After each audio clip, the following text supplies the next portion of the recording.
All right, all right, all right. Everything's working. Yay, hooray, hooray. It doesn't always happen. Hello, friends. Hello. My name is Fiona. I use she, her pronouns. I am a white woman with really, tatty brown blonde hair. I can definitely see some greys already on the stream. Don't look, don't look. She's aging. Definitely needs a haircut. And I'm wearing a grey top, which you can't really see, but it has almost like a Ziggy Stardust type of David Bowie, lightning bolt, which I very much like. My mum got me this, and look at that, the new Nightbot things works amazing. Hello friends, and welcome to this Too Long Didn't Read TTRPG, readable. It is a TTRPG accountability stream in which I read a TTRPG that's caught my interest, whether it's from the bookshelf of doom or the Google Drive of mystery. I hope you're all doing well wherever you are. I very much appreciate folks either in the chat or watching later, because this is the whole point of the stream. It's about sort of learning about RPGs and seeing what we like, what we don't like, and if anything could be improved by it. I hope you're all well. Okay, Nightmare, you don't have to keep doing that. I've set you so you don't all start, but we'll find out how well that goes. I might need to stop it halfway through, but I did say the timers to be quite far out. Anyway, hope you're all well in your little parts of the world. Oh, I've had a very busy week. I had a very challenging day yesterday, okay, thank you, Nightbot. Stop. I've told you not to keep going.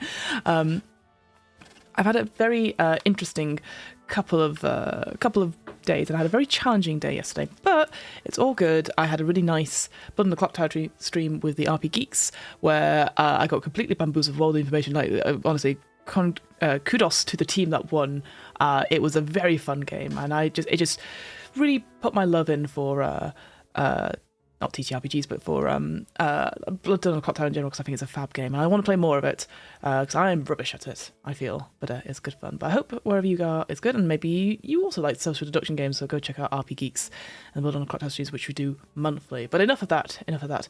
Let's talk about today's RPG. Today, friends, we are looking at Deathmatch Island by Old Dog Games and Evil Hat Productions. Our friends at Evil Hat, amazing.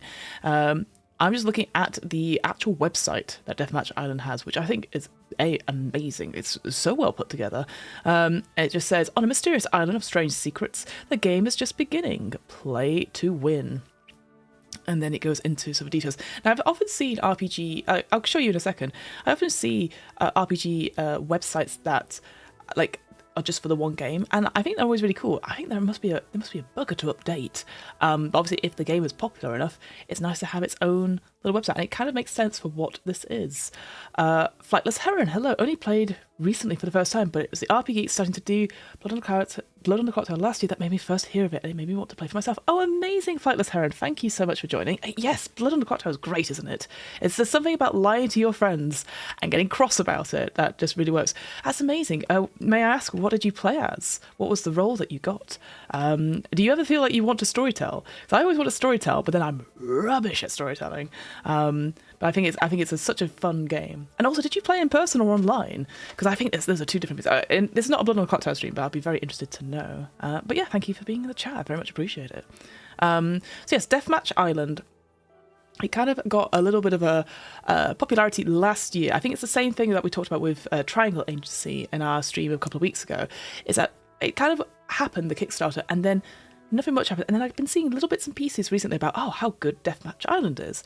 And it's got all the things I like about it. It is inspired by stuff like the Hunger Games, Battle Royale. That's the idea of a competition between the players and how they deal with it. And I remember, you must forgive me, I can't remember the name of the game, but, and the person as well.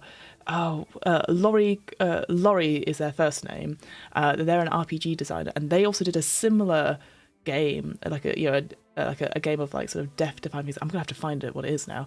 And I interviewed them, and I was like, God, it's very in the zeitgeist. And they were like, yeah, everyone's talking about competitions, Squid Games-esque being in TTRPGs now. So I just thought that was really interesting. And yeah, I realised I hadn't actually looked at Deathmatch Island, and I always very much appreciate Evil Hat Productions games.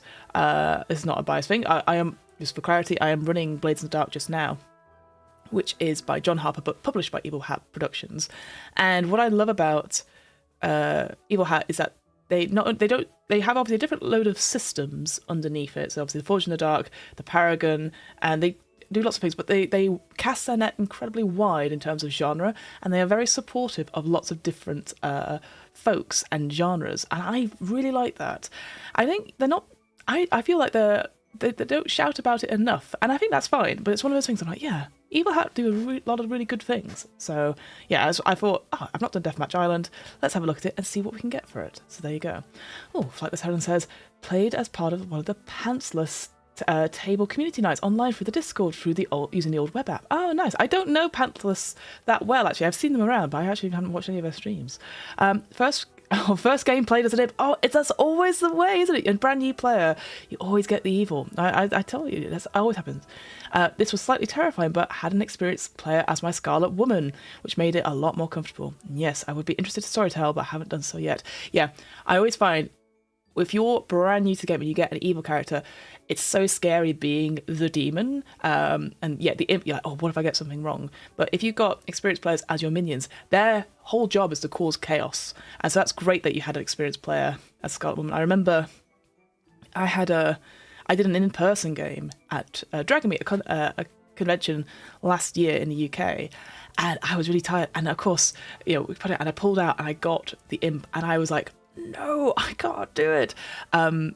But what was interesting is that I had a very brand new player as a minion, and they were like, what do we do? And I was like, let's make this play. And I always pretend that I'm really tired and I can't think about it. And it bloody worked. I couldn't believe it. I'll never be trusted again by that group of players. But it's great. Once I feel like, yeah, it takes some time to get to it. And yeah, the nerves are so real.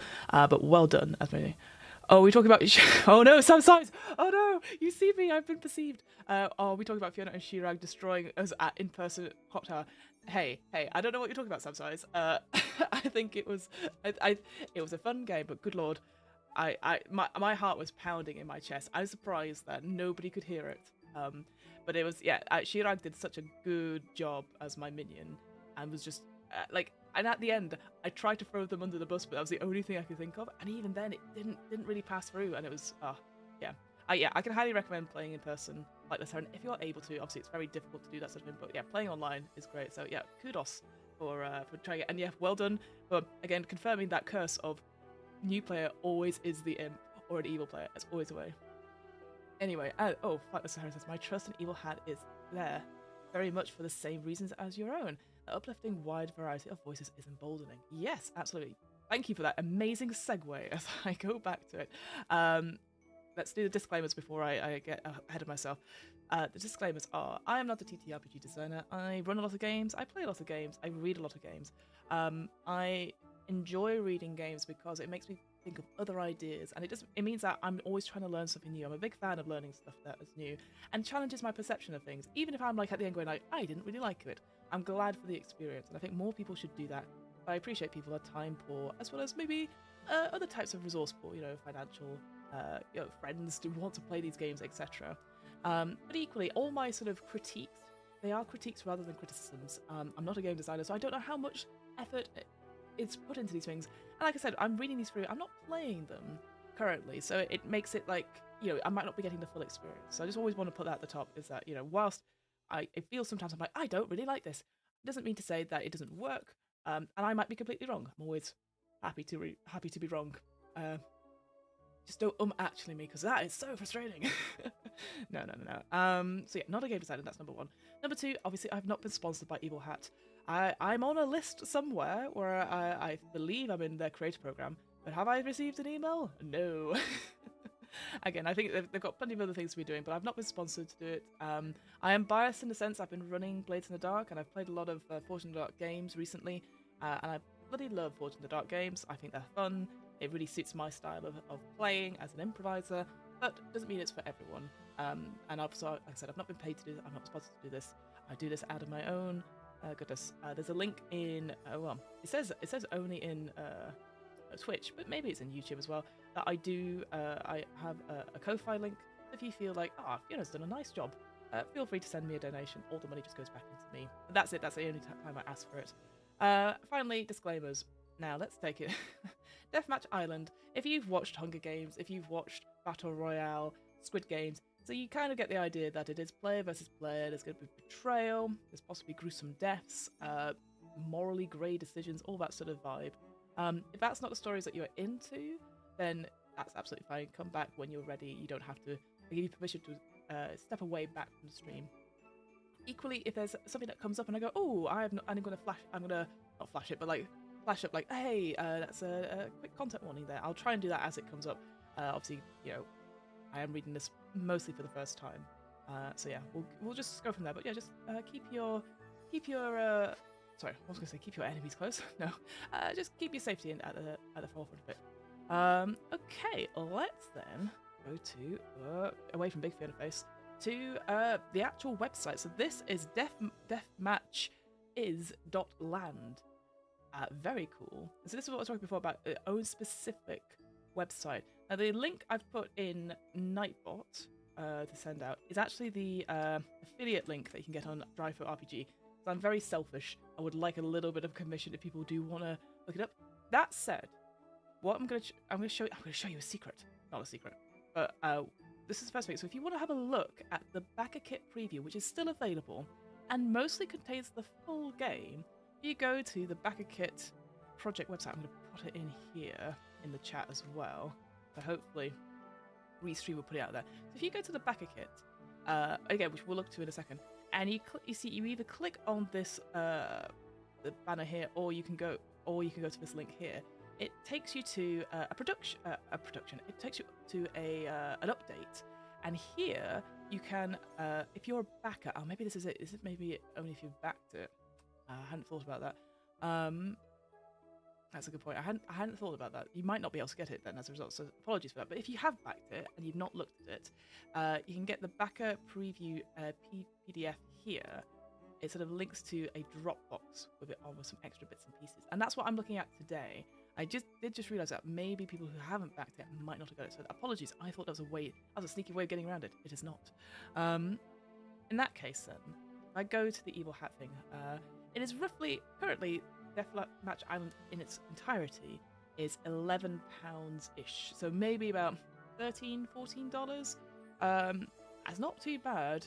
Obviously, if you get the physical copy, let me move these things across so you can see. Yeah, there we go. If you want a soft copy, so it's a little bit more than that. But I don't think that's too bad for what you get in it. You get quite a lot of stuff as zip file. You get not only the core book, you get a lot of assets, you got a lot of maps and stuff like that.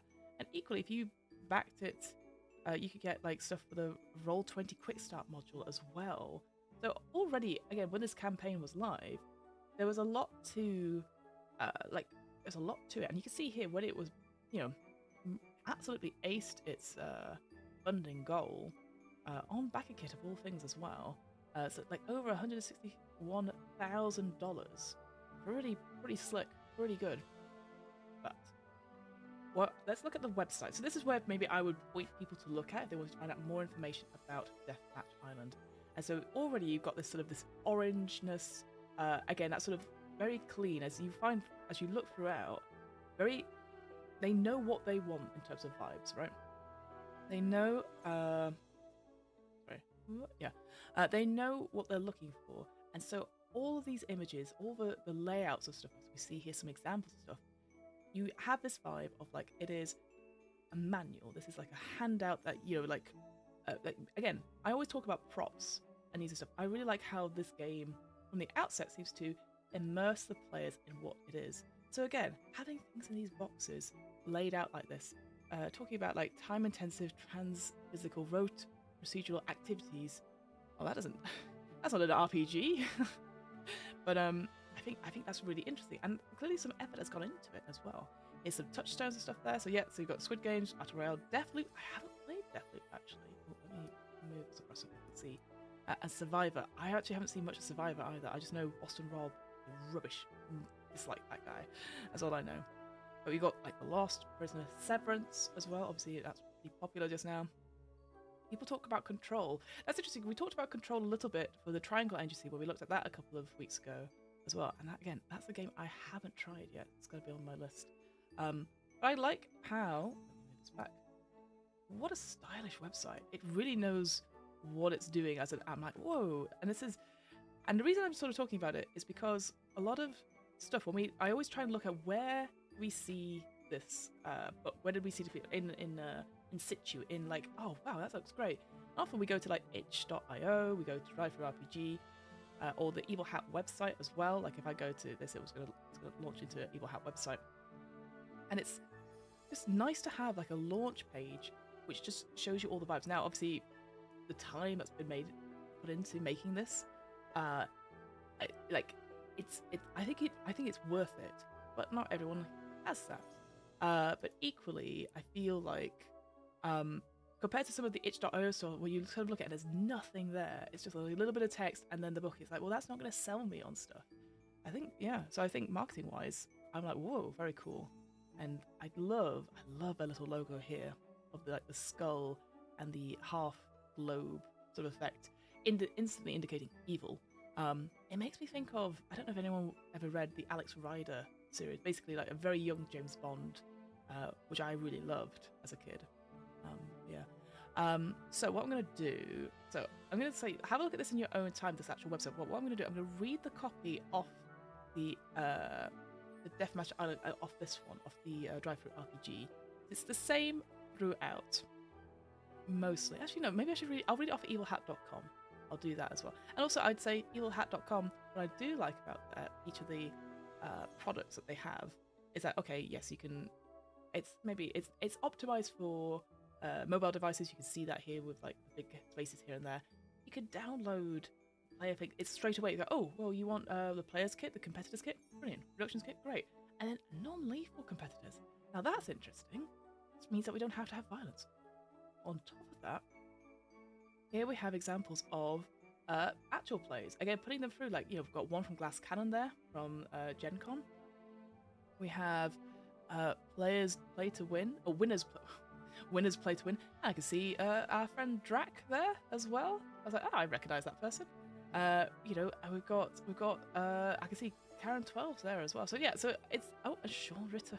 There you go. So actually having links to actual plays and reviews, but like making them visible, I think that's great. And so it just shows that you only need a little bit of text as people are scrolling down. Oh, there's downloads. Oh, and there's more stuff. And even here it says redacted files, more information. Brilliant. Love that. Like the Taryn says, I definitely agree that the website is very appealing from a vibes point of view. Slightly let down by the dark grey table of what is a role-playing game being not screen readable, as this seems something that they deem important, given it takes up so much space on the page. Now that is a good point. I actually hadn't considered how important it is stuff like this is screen readable. So yeah, most of this is, but yeah, presumably, if I go down, what is a role-playing game? That is an image. That is a shame, isn't it? Yeah, you think that, again, and maybe this is the thing we're going to find when we go into the actual back kit preview, is that a lot of these tables and image are actually images. I don't know, but that is a very good point, Sarah, and thank you for pointing that out. But it seems like, but also, I would say, there's no way for me to really test if these particular images have alt text. I'm sure there is, and someone will tell me. But this is the thing, you've got big images of like an island here. You got these 1, 2, 3, 4, 5, 6, 7 images of the spreads as well, which take up quite a big part of the page. And it says this is what it looks like, and then there's no other information about it. I wonder if you would need this many spreads, perhaps. Maybe I would do about 3 or 4, but then have a line under each one saying what it is. That's all I think. There's another link there. So yeah, I agree though. That is a very good point. All right, but enough of me chitty chattering away. Let me read through the thing as usual. Make sure you can see it. Maybe I'll zoom in a little bit. So yeah, this is the sort of copy that is sort of like put in. Actually, no, sorry, I was going to put it on Evil Hat, wasn't I? There we go. I'll zoom in a little bit so people can see it. So this kind of copy goes out throughout. And we're going to look at what it looks like. And this is sorry, brain is going to engage. This copy is put in both in the DriveThruRPG. It's on the website as well. But this is kind of what we're trying to get the vibes across. So I'm going to read it out loud. Congratulations, and then blacked out it says competitor. You've been selected to participate in Deathmatch Island. Winning will mean fame, freedom, and unlimited wealth. You might be experiencing some confusion and memory loss. This is normal following, then blacked out, it does say redacted, which I think is fun. It is important that you do not panic. Deathmatch Island is a fast-paced role-playing game about a deadly game show set on a chain of mysterious islands. Armed with only their hazy memories and matching uniforms, the players will compete in challenges to satisfy the demands of production. Ooh, I like the name of production. I feel like that's that feels very paranoia to me. Like, friend computer, are you called production? The producer? Oh, that'd be cool as a cool name. Like it. Deathmatch Island promotes fast, flexible gameplay with a striking design by Tim Nittner, based on the Paragon system by Sean Ritter, AGON, and John Harper. AGON, Blades in the Dark, Lady Blackbird, Laces and Feelings. Yes, AGON uses that. And I think we did look up AGON on Too Long Didn't Read a little while ago. That's your ancient Greek one, where you were sort of like describing yourself and all your names that you get after it, and then the way that combat works. Yeah, sorry, that's a different game, but I've looked at it before, and I kind of like the system, I seem to remember. Character attributes are easy to digest. Conflict resolution mechanics lets every player craft their own approach to tackling a contest, and the streamlined rules keep the action flowing. It is a low-prep, narrative-forward tabletop role-playing game. Interesting. Okay, low-prep.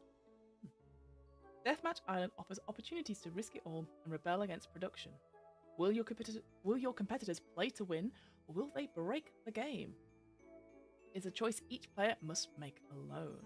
And then you've got the downloads. Here's something I'm just going to think out loud, because I've been thinking about it a lot recently, certainly when we've been doing Blades in the Dark over on RPGs, is that you have no backstory, really, here, right? You wake up with your hazy memories, and you probably you're working with, you have to work with people to succeed-ish. But when you think about these games, I'm thinking Squid Games in particular, people have their own selfish motives and stuff like that. Do you talk about it in character creation? Like, again, this is just me speaking out loud. Do we want to have backstories? Like, we have like siblings or friends or lovers, that sort of thing in here as well. I think that's really interesting. Because I'm a big fan of going in without having a backstory, because I worry about if I have anything to say. And like, if I change things, I don't want to hold on to my backstory so tightly. I like being surprised and playing. Not everyone likes that. But also, like, setting up those relationships. I think this is, again, some people are like, well, I need to know what I am before going in. Whereas here, you're starting off with nothing, right? That's what it feels like.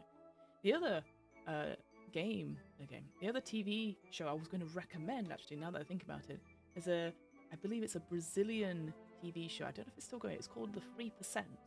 And it's similar to this idea of like the idea of deadly game show slash like Maze Runner is the other one I'm thinking of, where you have to do a number of tasks in order to proceed, and it gets whittled down to then just the 3% that manage to make through the competition.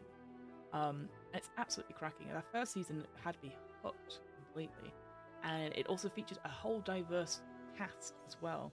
We had folks who had disabilities and weren't able to complete the challenges, but then people were helping them through it and stuff like that. It was just really interesting.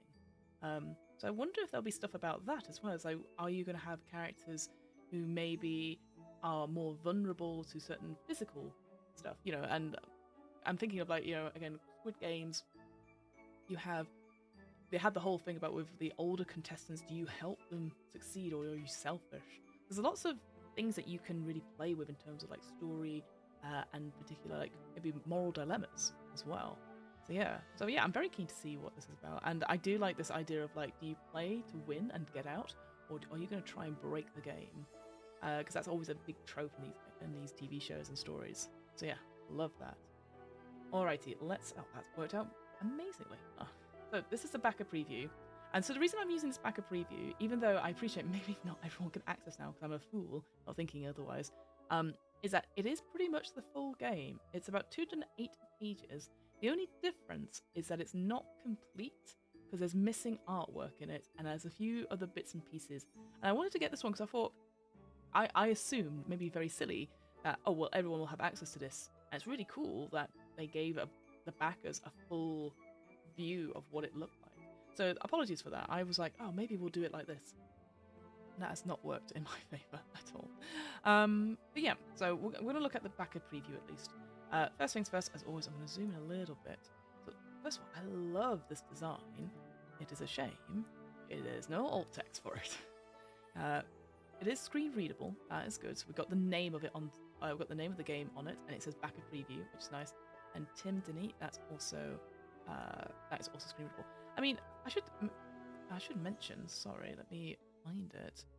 The actual. There you go. So this, if I zoom out, possibly that'd be good. Oh no, rubbish. There we go. Zoom out a little bit. So what I have up here is the actual cover of Deathmatch Island, and it says death. Oh, it says death. It says the game's only the beginning, and then Tim Denny on it. And you see what looks like to be a van that says "Remain calm" on fire in the middle of a jungle, and there's some like individuals stood around it, and it looks pretty cool, right? It looks very sort of evocative of like battle royale, all those sort of things. However, I don't like it as much as the back of preview cover. I think I love the orange. The orange is clearly like the theme throughout, right? But I just don't think it's as good as this cover that we see here, which looks to me more like a Haynes manual type thing. Again, you've got the topography of like a graph, essentially. You have like almost like a 3D image of some sort, and it sort of shows you the map from a sort of isometric sort of view. And I just really I think it's much better. I like this kind of design. To me, it sticks out a little bit more. But that's just my thoughts there. Atlas Heron says, seeing games which encourage people to play characters who are disabled in some ways always makes those games more appealing to me. Even more so when they discuss things like you mentioned about how different disabilities might affect characters in different ways and make them more vulnerable to certain challenges. Absolutely. Again, always with the caveat of we treat such issues sensitively, and we make sure in session 0 that everyone's on the same page about these things. Because, yeah, I can imagine that if you're playing a character who has a walking disability, or is in a wheelchair, for example, that they may struggle to get over jungle terrain on an island. And so therefore you're going to be do we leave them behind in order to succeed at the challenge, or do we bring them with us because they might have something more important? They maybe are much better at puzzles or logistics, and that's that, but also having that thing that they're also a human being. And we want to make sure that, I think just making sure we're all on the same page about it, because I think those could be really interesting stories. And also we're doing these stories in the safety of the TTRPG, and because at any point people could be ooh, let's pause, let's go back, I don't like where this is heading, etc., and just be because I think it's very different to say high fantasy, which I think sometimes when people do that, they sort of hand wave it a little bit. Either hand wave it, or they go, well, we must fix this person, and these people don't need to be fixed. This is part of who they are, it's part of their identity, and they're probably very happy with it because they've lived so long about it. I would recommend, there is a Devon Rue, who is the cartographer that's done a lot of maps for Critical Role, incredible cartographer, in fact. They wrote an amazing blog piece about how to play adventurers partially sighted or fully blind sensitively in games, and how not to, you must include these folks in your games, but don't constantly make them oh, well, now they do not have any sight, but they're super good at hearing. That's not the case, and if they're adventuring, they have absolutely got the accommodations. They don't necessarily need your help unless you ask, and don't assume things. So yeah. Anyway, sorry, enough about that. let's talk about this. So we have the credits, which is always good. I would say it's nice to have, I always go on about people's names on the front cover. I think Tim Denny, Deathmatch Island, we know what it is. It's screen readable, so people can find it. All good, but yeah, would be nice to have some alt text. We have, look at that, we've got a link to the blue sky, which is great. No link to Twitter anymore, which is even better. Deathmatch Island, I wonder, that's so interesting. Is that blue? Wait a minute, when did I download this? This is a good question. I think I downloaded this fairly recently. Or maybe, oh, hang on. Yes, 2023. That will make more sense. Because I was saying 2020, they were really ahead of their time. That's the Paragon system, apologies. Then we've got the credits, again, very nice and straightforward to see through. Oh, Karen 12s, there you go. John Harper, Sean Ritter, again, people who have worked a lot, who are part of Evil Hat. That's really good. We even got credits to the VTT developer there, which is great.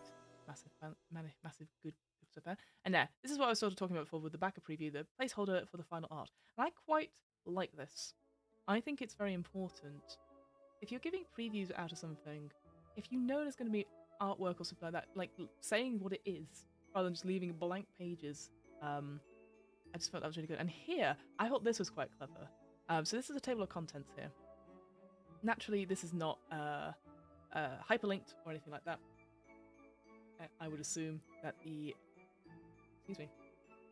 final edition is. But what I love about it is that it says redacted instead of saying what the page numbers are, because clearly it's like, well, we don't want to give you confirmation of what the page numbers are because it's a preview. I think that's great. I really like that. And obviously, it indicates that maybe there's spoilers. Certainly, there's a one here, redacted endgame. Interesting. What's that about? Anyway, my plan for this, we're about half an hour into our stream. I'm going to go from top to, go as far into it as we can. So the orientation, competitive registration, that's probably creating a character. I can see that there. Contests, phase 2, and between islands, team building, We'll definitely look at the first part. I see that there's a subsection there that says difference from AGON, which is as exciting. Okay, that'd be cool. Got some examples of play, casts, and islands, so this is cool. Maybe examples of like concepts and then different islands. I know there is another supplement that talks about more islands. I think it's like 9 different islands and the end game. So definitely want to look at orientation. Maybe we'll have a quick look at competitive registration. Maybe look at the contest overview, and then maybe we'll see, like, again, we'll see how far we get, but maybe we'll see what the end is in the standoff. That could be quite interesting. Flightless Heron says, hand-waving disability is a big bugbear for me.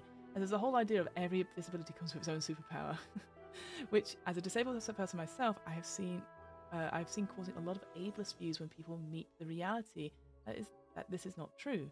So we'll definitely be looking up that blog post. Thank you for the recommendation. Oh, not a problem. I wonder, maybe I can find it for you so I can put it in. Let me see. This is where talk amongst yourselves. Because I think it's a very good article.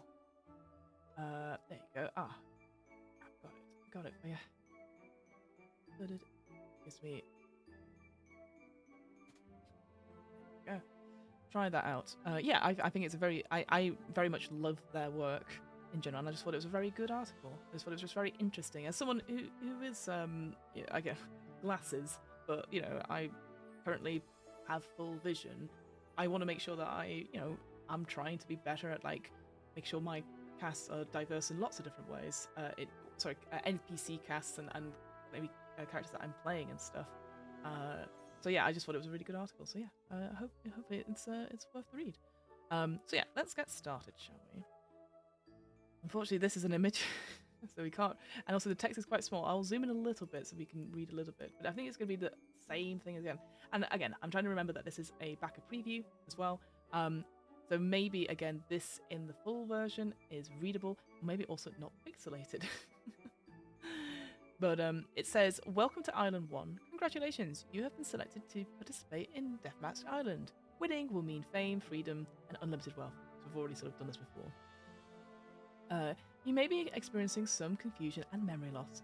This is normal following the selection and recruitment process. It is important that you do not panic. Look around you. These fellow competitors are your team. You might like to try some icebreakers. Trust and good teamwork are crucial to victory.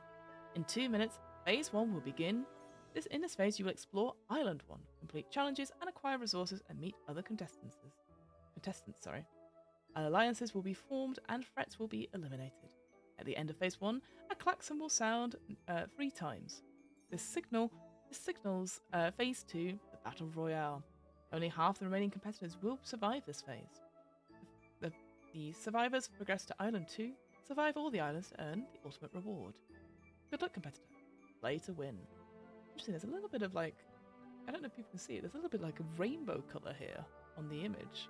I don't know what that's supposed to be. I don't know if it is anything, but it makes me think we're in some sort of sci-fi thing. We've got some icebreakers here. I won't read them all, but it's like, I see, what's your favourite dessert? And then it goes, popcorn or M&Ms? What season would you be? And I like that vibe of it's like, remain calm. here are some things to distract you. Very paranoia, very much like, what breed of dog would you be? It's like, this does not help me. It is bamboozling that you would ask such a thing. I quite like that. Oh, maybe it's glass now that I look at it. Hang on, maybe if I do... Hang on, let me do 2-page view. Oh, no, that does not work. Nice try, Fiona.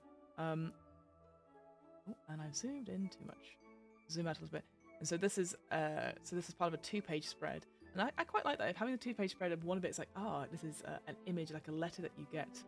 A welcome letter, it says there. It's quite nice. And then like a little, again, it just feels so typical, so vibe happy. I want to see what it says at the bottom here. There's like page 1 of 1. For reproduction, reduce the entire presentation, including this statement. Deathmatch information department there. So I like that. I think that's quite fun. That you've added these bits in, and you can even see like the creases as if it's been folded up and put in someone's pocket, perhaps. Yeah, I quite like that. Let me see. All right, so let's go into orientation. So you got 1 there, and you've got these sort of black marks here, which I assume that is the chapter like number and also like the page number as well. Which again, I quite like. I think that's quite fun that they've done that. So let's start reading. Deadly games on mysterious islands. Deathmatch Island is a fast-paced game about a deadly game show on a mysterious island chain. The competitors don't know how they got there. They have been selected and recruited, forced to risk their lives in a deadly series of games with the vague promise of a big reward for the sole survivor. Hustle or die.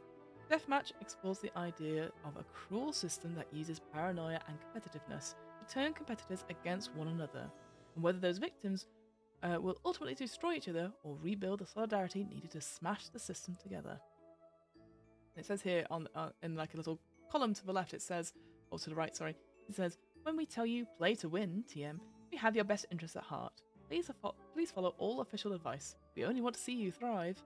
Again, just comparing it to that triangle agency tone that we saw a couple of weeks ago, I love this idea of like the falseness of it, the fakeness of it. Like everything is fine. Again, very Severance, right? It's very much that sort of like, please ignore the man behind the curtain.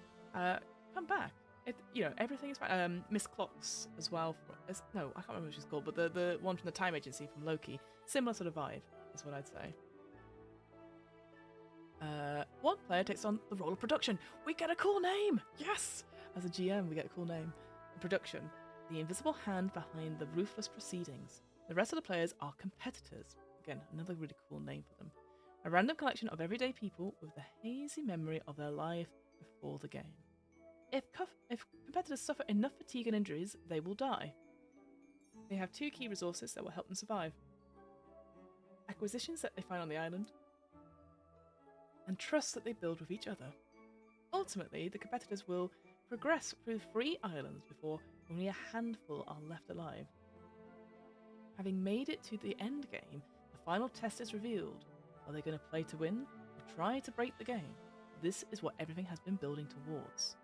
Production wants them to play to win. It's the slogan of the game. Hustle and grind, perform and earn followers, monetize your pain, beat your friends and emerge the sole winner. But maybe, just maybe, if they put real faith in their team despite the risk of betrayal and work together, they can find a way to stop this grotesque game once and for all.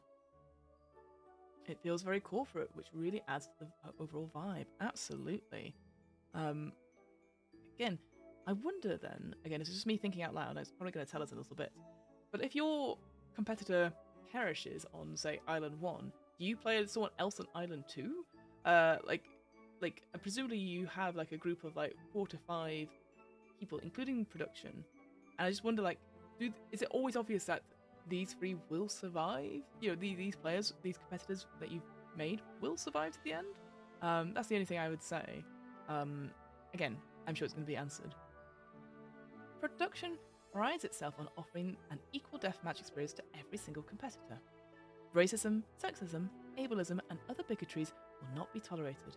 It is important that all competitors can kill and die without discrimination. Hey, I like that. In the sense of like, you will all die. It doesn't matter. We don't accept people being different and being mean to each other because of their differences.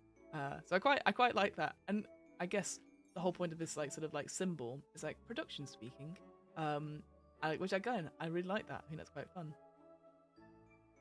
Content. The action described in Deathmatch Island should be reasonably grounded. This isn't a game about epic heroes of legend, but everyday people in an extreme situation. That said, it is also a cinematic experience, and you shouldn't feel too constrained by realism. Deathmatch Island contains themes of violence and death, as suggested by the title and premise. There are a few different dials offered to manage. These are a few different dials offered to help manage content and tone in your game to suit everyone present. Discuss this before you begin with the whole group. Nice. I like this. It's going to talk about the non-lethal mode here as well. Hogan. Hello, Fiona. You seem rather quiet. I'm having trouble hearing you. Oh, well, I mean, I think it says on OBS I'm coming through okay, but I will move the mic even closer to me, and I'll try and speak up a little bit louder. I think it's okay, but do check your speakers, and do other people in chat let me know if I'm a bit quiet. The music might be a bit too loud as well, so I could always turn that down. Yeah, I've turned it up a little bit, but not much I can do whilst in stream. But thank you, Hogan, for letting me know. I appreciate it. Okay, so non-lethal mode. Deathmatch Island can be played in a non-lethal mode that avoids graphic violence and death, but keeps the unsettling mystery of the game. Read this page for more details. Safety tools. The pause card is a core part of Deathmatch Island rules and provides a basic safety tool. Other safety tools are discussed on a further page. Pause card, I've not heard of that before. That's different to the X card, I think. So that's quite interesting. What else? There we go. Competitive mode. Competitive mode. Deathmatch Island is designed to be played through multiple times. Each run is called a season. Oh, okay. The default assumption is that the first season will involve more competition between player competitors of PCs, and in later seasons will enter New Game Plus, where competitors are openly working together to dismantle the whole thing. If you'd rather not have the competitive elements at all, you can skip to New Game Plus for a purely cooperative experience from the start. Now that is really interesting. I quite like that as a gaming thing. Like, again, New Game Plus, that's really interesting. That you would play this over and over again. Each run is called a season. I like that. I like these game terms for sure. Yeah. Hogan says, I make it a rule that I don't trust volume knobs on OBS. That is fair.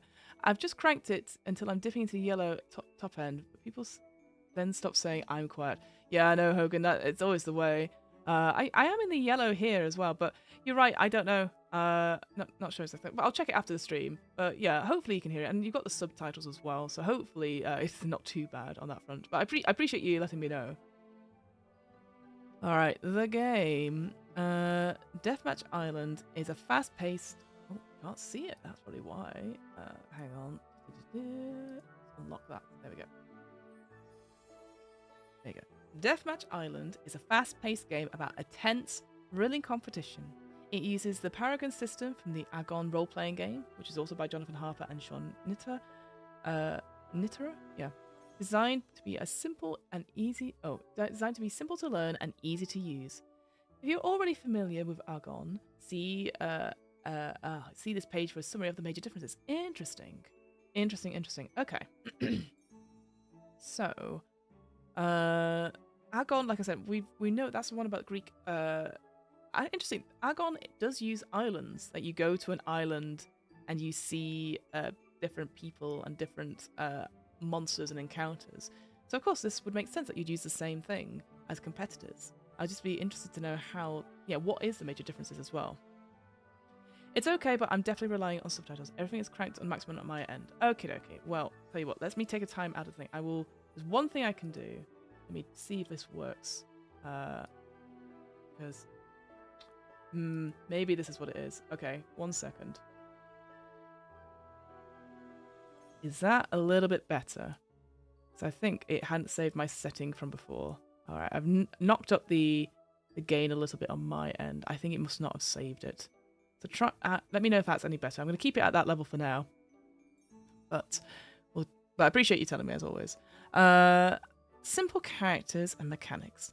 Characters in the game are simple, with only a few traits, so they're quick to create and easy to play. Players don't need to digest. Ah, that's better, thank you. No worries. I know what the issue is then. Where is it? Sorry. Players don't need to digest a lot of rules before they jump into the game. Each mechanic can be learnt as it comes up in play, and the system mastery developing naturally over time. So if your competitors fall into a volcano, create a replacement should be easy and painless, unlike falling into a volcano. Amazing. Yeah, that's pretty cool. I like that. Let me just go. Sorry, switching something on this end. Punchy location-based action. So each session or two of the game covers one island. There are 3 islands per season. The islands and cast of the non-player characters are covered in detail later in this book, so very little preparation is required to play. An island can be completed in 3 to 4 hours. Okay, so if we're going to do like the intro, 3 islands, and an end game, so we're thinking maybe 3 to 4 sessions. Okay, that's interesting. I like it. I like that you take time to really explore an island, so to speak. Falling into a volcano isn't painless. It only hurts for a minute. Well, I think it's pretty painless. After a while, anyway. One roll resolution. So this is the AGON thing. So each scene in the game revolves around a contest, a moment of tension where the competitors have to overcome an obstacle. To resolve a contest, everyone rolls dice together. The results of the contest determine all the outcomes at once. Which side gets their way, who gets the most new followers, and who fails. The result of the contest is final. The situation is resolved and we move on to the next obstacle and the contest to overcome it. In Deathmatch Island, you don't linger over things. You face the obstacle and then move on, win or lose. The one roll resolution gets everyone involved in the action and keeps the pace of the game high. As soon as trouble arises, the group meets it head on. So that is the full AGON thing where you go in order. I think you go from lowest result, so people who fail, to the highest because it's more exciting as a result. Okay.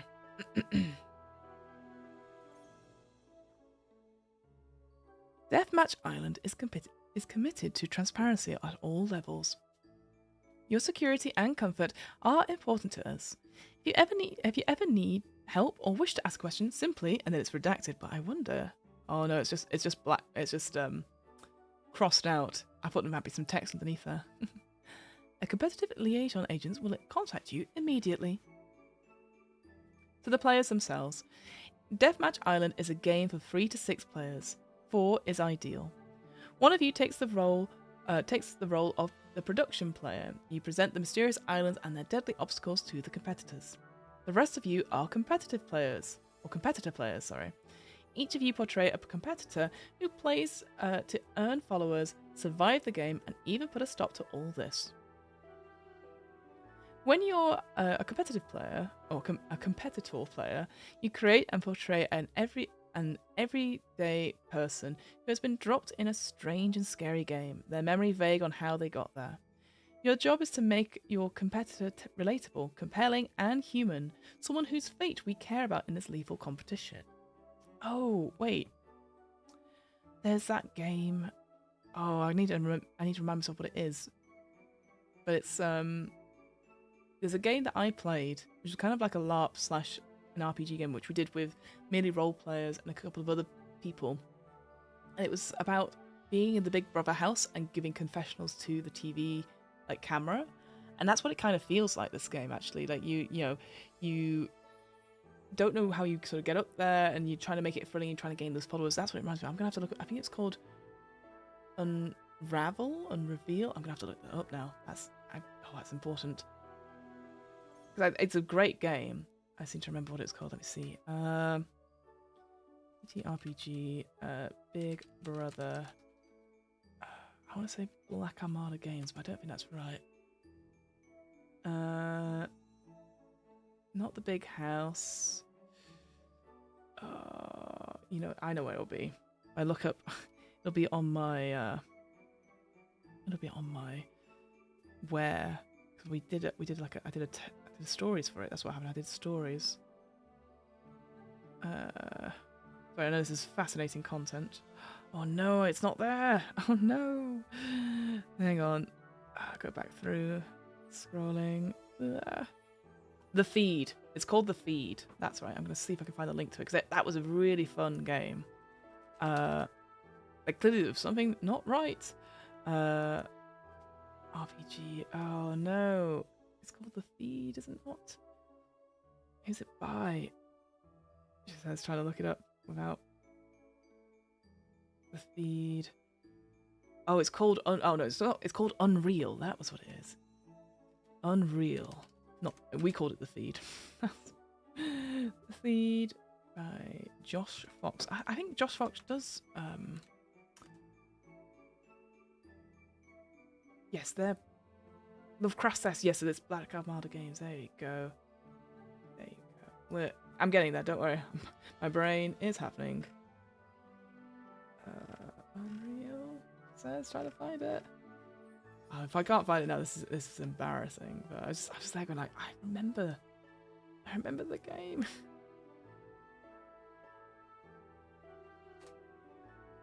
There we go. Yes, I found it. All good. Panic over. There you go.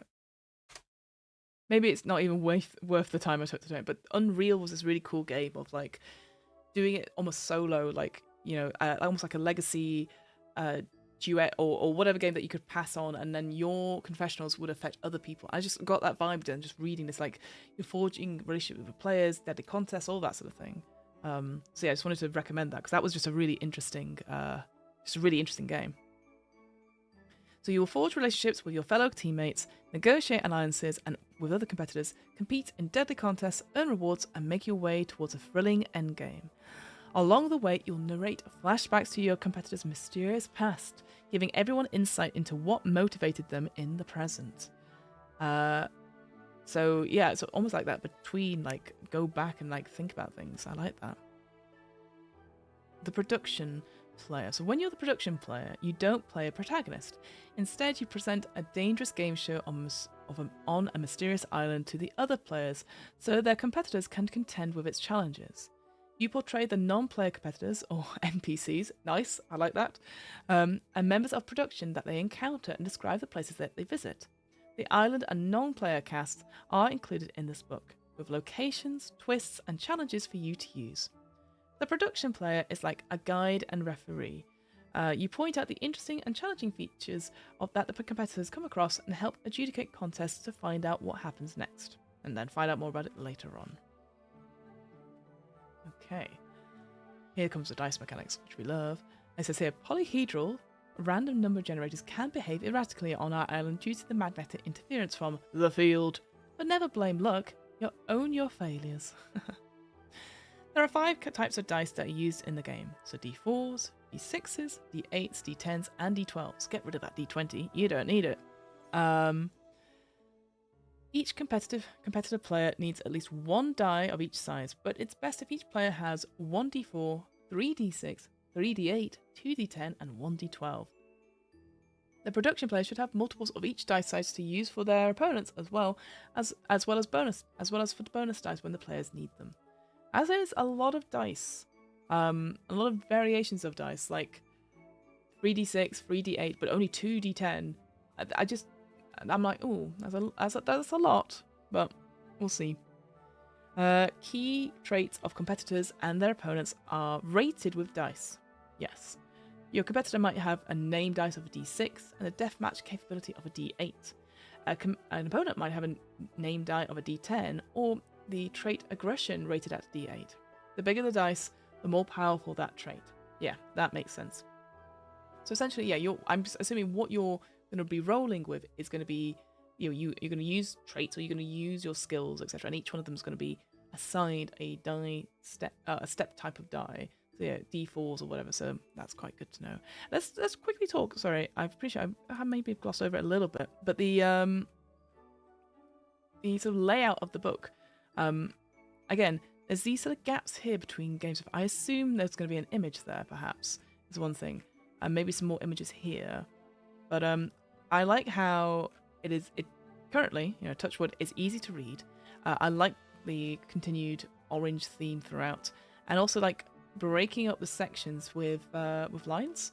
It makes it just very easy to read, and I very much appreciate it. And I like the little icons and symbols. Again, they're not screen readable. I don't think they're that important, perhaps, but unless they indicate something, because this is not the production one. This is something else. So I don't know if there's maybe different departments in production that you come across.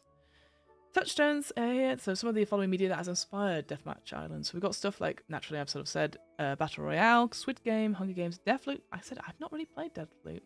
Survivor, Lost, Severance, which I really need to watch. I haven't watched it. The Prisoner is the one that came to mind as well. There's a game by Tanya Floker called Be Seeing You, which I played a little while ago now. And that was very heavily inspired by The Prisoner, and I really liked it. It was really fun. Again, as someone who I will say, hasn't watched The Prisoner, it was, again, those vibes of being trapped somewhere and trying to break free and not play their game. Really good. PUBG. So, yeah, I mean, again, I've played it a little bit. Not my biggest fan personally. Control. Again, we had people talking about Control in our Triangle Agency, which maybe I'll have a look at. And then, interestingly enough, the White Lotus soundtrack. How interesting. I feel like White Lotus, that's the hotel one, right?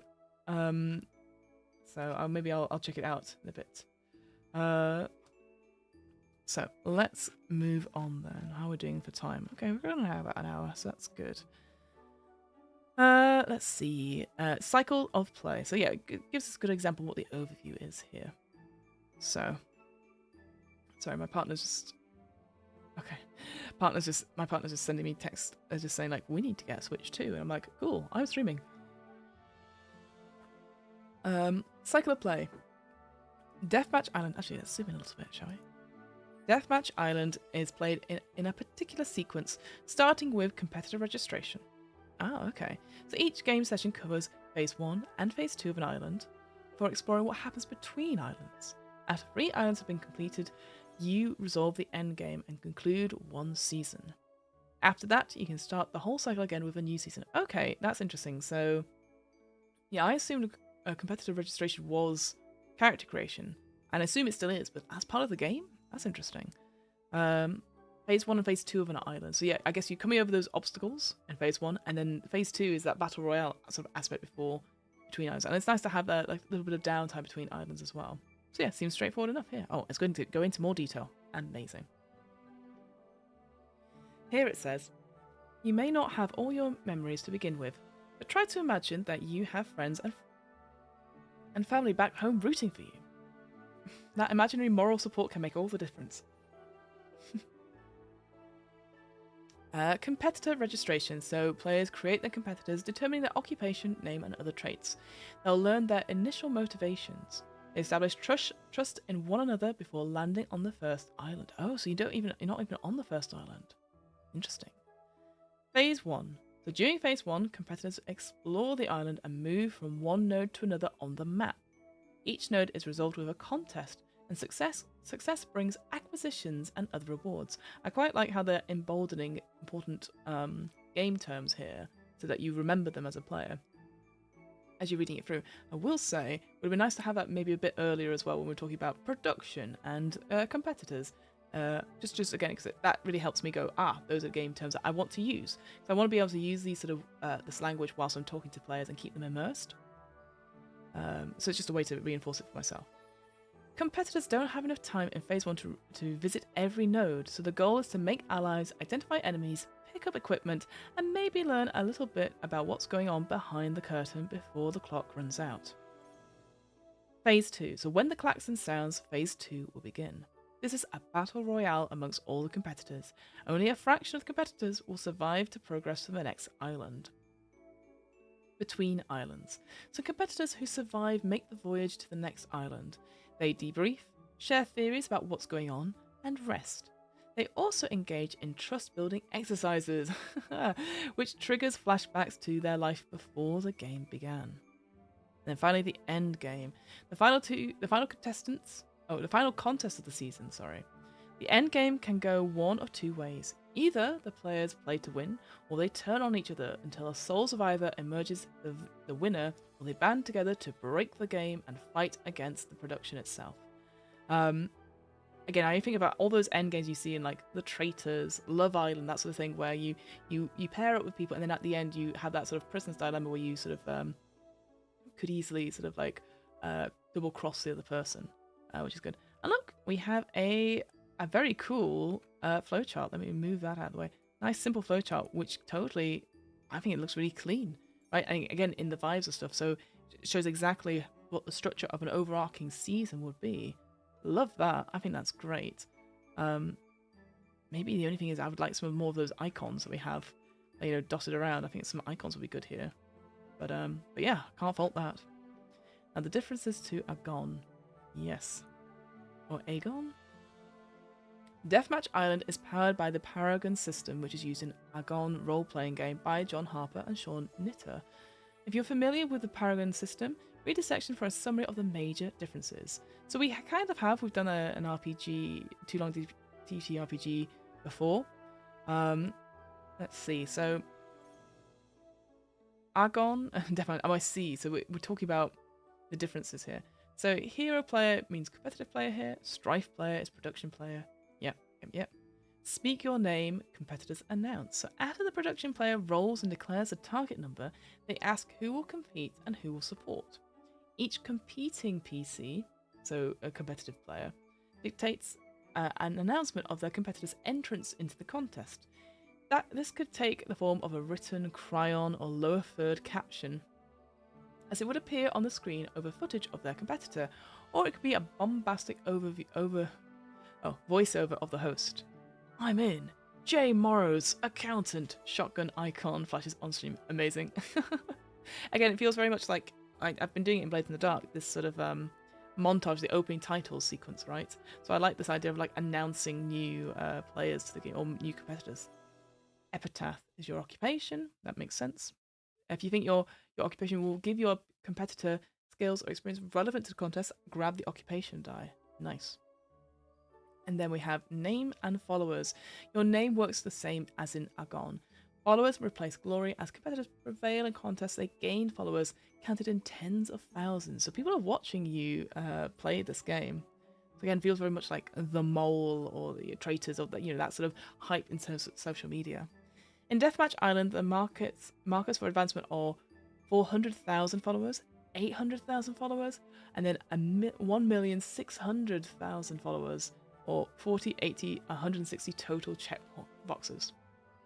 Unlike AGON, you do not reset total followers to 0 when you advance your name die. Oh, interesting.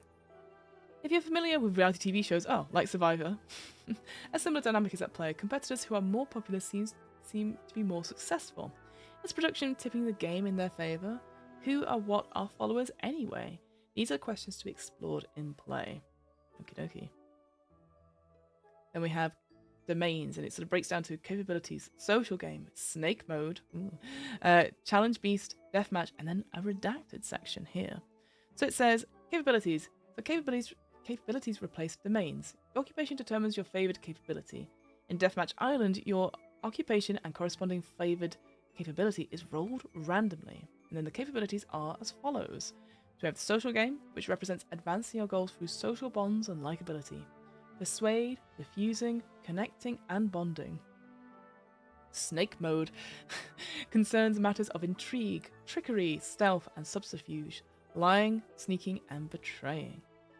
And challenge beast represents athletic ability and physical talent, throwing, running, lifting, swimming, hand-eye coordination.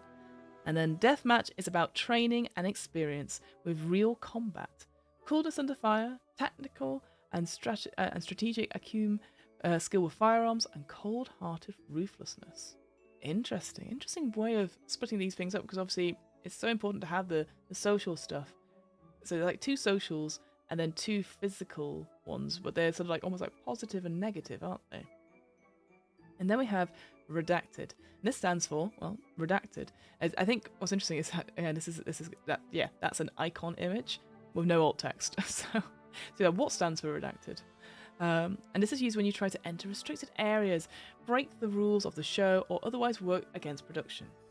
Production has a variety of tools to stop the wayward competitor, like mind-altering drugs or subconscious programming.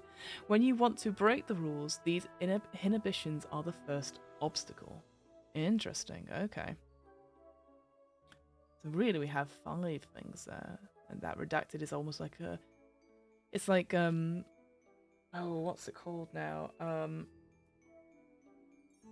I can't remember off the top of my head, but it's like almost like when you've got like a game which is like, strength, agility, charisma, wit, or something, and then it goes occult.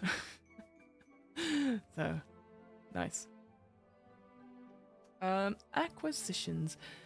Mechanically, these work the same as divine favors, so you mark one off to add a bonus d4 to your dice pool. You do not start with any acquisitions, they must all be found on the island. When you use an acquisition, roll a number of d4s equal to the tier level and then take the highest. So for example, if you spend a tier 3 acquisition, roll 3d4 and take the highest result. Acquisitions have 3 types. We have weapons, equipment, and redacted. Okay. I want to be a redacted when I grow up. Me too, Hogan. Equipment acquisitions can be used in any context except redacted contests. Weapon acquisitions can also be used in any context except redacted contest. Using a weapon makes the contest dangerous for the PC who uses the weapon if it wasn't already, i.e. they mark an injury if they suffer. Pulling out weapons increases the risk of injury. And then redacted acquisitions can only be used for redacted contests. If you wish to use them in any other kind of contest, you must spend fatigue to bring in your own redacted capability. And if you do that, then you can use the redacted acquisitions. Interesting. I guess I would love to know what... it's going to tell us later on, I know, but like what kind of acquisitions are redacted? Because I obviously can imagine what equipment and weapons are. Would a redacted thing be like a mobile phone? Or communication to the outside? Or, like... You know what I mean? You'd be able to affect the game in some way. That's what I assume. Fatigue and injuries. Fatigue replaces pathos, and injuries replaces fate. This is with AGON. Your fatigue track is short compared to AGON, so is your injuries track. Competitors are fragile compared to ancient heroes. Don't forget you can use trust to block either fatigue or injuries suffered, but only if the person you want to mark off trust with is competing in the contest with you. Oh, okay, so it's almost like armor, this kind of trust stuff. You may mark advancement at certain points on the injury track as normal, marked with a dot. This represents the reality of injury and possible death lighting a fire in the competitor's belly. Advancement is the same as boons, bonds, trust. You cannot use trust unless another competitive player is taking part in the contest. They do not have to compete to support you, though. Oh, interesting. Trust cannot be used during the standard endgame. Okay. Again, I think it's just giving you advantages, or it's giving you that thing to block with, I'm guessing. Then we've got the final couple things here. So, advantages replaces great deeds and trophies. So between islands, you'll be asked to each other trust-building questions and describe short flashbacks. These flashbacks are noted down as advantages and can be used for advantage die when you feel they could give you a boost in the contest to hand. Interesting. So again, it's that sort of like flashback. You create something and then you'd be like, oh, this will help me. Yeah, so I love that sort of stuff. Because often it's like, here's a little bit like Echoes in the Night with the Between. It's like, oh, you actually refer to this, well, it could help me do this. And I'll get XP for it. Here it gives you advantage for it, which I really like. Hello all, turning up late. Hello, Liz Campbell. Hope you're doing well, my friend.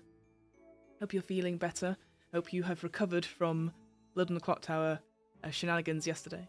Yeah, we're just going through Deathmatch Island, which is similar to baseball, but it is inspired by stuff like Battle Royale and Squid Games, that sort of thing. So we're just going through it now. It's using the AGON system, which... Did you play AGON on Realms? I want to say you did, or at least Realms have played it. I don't know if you were in it, but that similar vibe of like, you say your name, you add bits to it, and then you roll, and then you resolve the contest in like worst to best. So yeah, sounds like a fun game.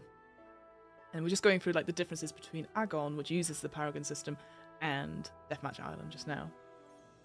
So then harm, so like in any contest where every time a competitor suffers, they mark 1 fatigue. If they cannot mark fatigue, they must mark an injury or use trust to have a teammate block the injury for them. The 4 types of harm, classic, are dangerous, exhausting, restricted, and risky. Hooray. Tag yourself. I'm risky.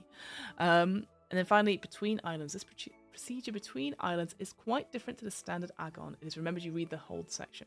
Fair enough. So I quite like this, because again, I haven't played AGON at all, but I have read it through, I think, for this Too Long Didn't Read. And it's like, I know what the main mechanic is a little bit, but it's pretty good. Like, hey, if you've already played this game, here's a quick summary. Like, what's it? 1, 2, 3, 4 pages, and yeah, it's done in a way of like, oh, this means this means that, and this might not mean anything to people who are brand new. So I don't know actually if I would have had this section here, or if I would have had it later on after it explains what the game mechanic is. So I assume we're about to go into a section that's going to explain a little bit more about stuff. But so far, like I appreciate it because I know what it's talking about. But at the same time, other people might not. So it might be like, this is more pages to get to what I need to know. But just say that you can skip ahead and stuff. So, oh, chapter 2. So yeah, that goes back to that again. Some of the more finalized art here. Like, I love this idea of like again, it feels very corporate with that sort of the evil symbol of half skull, half globe. Proper James Bond stuff there. Okay, so it goes to the first section, which is competitor registration. So this is the character creation, was what we were talking about before. So this would be part of the gameplay as well. I guess the only thing I'd say, because it talks about safety tools a little bit. If I go back up, we're on page 21 just now, or the backer preview. I go to... Again, this might be very different in the full version. I'm just wondering, because it didn't really mention... It mentioned a little bit about safety tools, and maybe it's like, oh, we'll talk about it a little bit later, but I don't see an actual section for it necessarily. It's all been in like sidebars or like mentioned briefly in text, so we'll talk about it later. And yes, like I said, I'm very aware that this is the backer preview we're looking at. We're not looking at the full core book. But I feel like for this, it definitely needs to have a section of it up top. Because like, you know, and we know that there's different modes as well, like the non-lethal mode, etc. Which again, I can't necessarily see like here quickly non-lethal mode. Maybe it's is that something where it goes, maybe it's here, the voice of reason, maybe it's in this preparation, I don't know. That's the only thing I'd say, is that I would like that in the table of contents a little bit, just so I can work out what we're looking at. Anyway, I was just having to think about that in terms of just organizing, really. So let's zoom in a little bit. And again, I suspect the reason why we have big gaps is because there's probably an image here of some sort that comes in the final stuff. Again, it would be nice if it just said like placeholder for image, because we've had it on a couple of other ones. Zoom in a little bit. To create your competitor, you roll for a random occupation that will also determine your favoured capability. Choose a name and record distinguishing features. Finally, you do some icebreakers and record trust with each other. Random tables are supplied for all these details. Amazing. Love a good random table. But occupation is the only one that must be rolled for randomly. Nice. Very good. I like that. You're forced to roll randomly and stick with it. Whether you decide to randomize the other details is up to your group. You can just use these tables as inspiration. You might want to have a copy of the competitor sheet to refer to whilst you read the section. Available to download, and then obviously a broken link currently, because obviously this is a backup preview. And you can print it at the end of the book. But like I said, if you go to the she says, trying to find it. If you go to Evil Hat, put this down. There's all the stuff is here. The free downloads for stuff. So not only the competitors kit, but the production kit and the non-lethal one there as well. So you can instantly have a look at it there. That's pretty good. Let me. On the sidebar says, this orientation is normal. You may be reassured to know that the current year is redacted, and this island is 300 kilometers southeast of redacted. We hope this helps you get your bearings. Great. Yeah. big sort of paranoia vibes. But in sense of not sorry, I say paranoia vibes. I really sort of mean that triangle agency. Like it's grounded. It's very grounded compared to paranoia. And maybe that's the thing. It's like it's that sort of groundedness where you're like, this could really be serious. This could really, so yeah, I'm really thinking that Hunger Games element and a little bit of Battle Royale as well. Redactions are my favourite, yes. How many did you have to sort out today, Liz? Let me roll for redacting. Oh no, I've redacted you.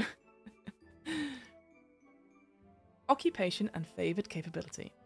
So your occupation reflects your competitor's life before Deathmatch Island. Whilst many of your memories have been taken from you, your occupation remains as part of the packaged product that the production is selling. Roll an occupation randomly using the tables on... roll a d4 to select a table, and then roll 2d8 on that table to determine your competitor's occupation. First d8 is the column, the second d8 is the row. Oh, I bet they don't have these in. I was wanting to see if there was any...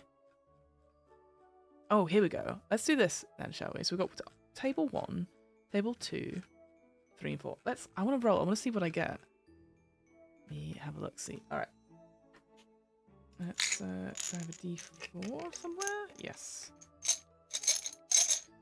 Come on. Come on, dice. Alright. So there's a d4 and 2d8. I'll roll the d8 twice for ease. Okay. So let's go for the d4. That is a 2. We're going to go to table 2. Oh man, I already see Country Singer. Oh, that'd be great. Okay, so first one. We got column. We've got 2, so it's column 2. So it's this column here, and then we're going to roll again. Oh, there's some good ones there. 7. Oh, I'm a dog trainer. Hooray! I do like a divorce attorney though. That's pretty cool. Detective. Yeah, dog trainer though. Interesting. I like that. I like the randomness of it. But also, let's see what else there is. Let me roll another one. Too many redactions. Oh no! Okay, that was table 1 I just rolled for. Okay, so back up to this one up here. And that's a 4 column. So we've got Big Pharma rep there. Black Ops soldier. Oh. And... oh, it's a 3. Oh yeah, bodybuilder. Classic. That's 2 challenge beasts I got there. But what if you were a bricklayer though? Yeah, I like these tables. These are great. I'd actually probably use these tables as an inspiration for other games as well, right? Whereas like, maybe I want to have a background of something else, but you put it into something else. So like, if you're playing like The Between or something like that, obviously I know some of these are going to be more modern than anything else. Be like, oh yeah, a hiking guide, a tour guide of like the countryside or something like that. A jeweler, that's quite a good one there. Heavy metal band. I love it. It's very improv-y, isn't it? You get a suggestion like, you are an astronaut. Yes. Astronaut is random. Oh, very good. I like astronaut. I think astronaut's fun. Air Force veteran, alpine guide, anesthesiologist. Great. I love that. You'd be like, cool. Here's the thing. I, as the player who might not know what an anesthesiologist is, I vaguely know what it is, but I would just be like going like, I'm just gonna make up what it is. Like and you lean into it, you don't. Yeah, you're like, I think my job was this. I wasn't very good at it, you know. So yay for having tables in the back of the preview. Love that. All right, let's go back up then. Be nice to people. Trust no one.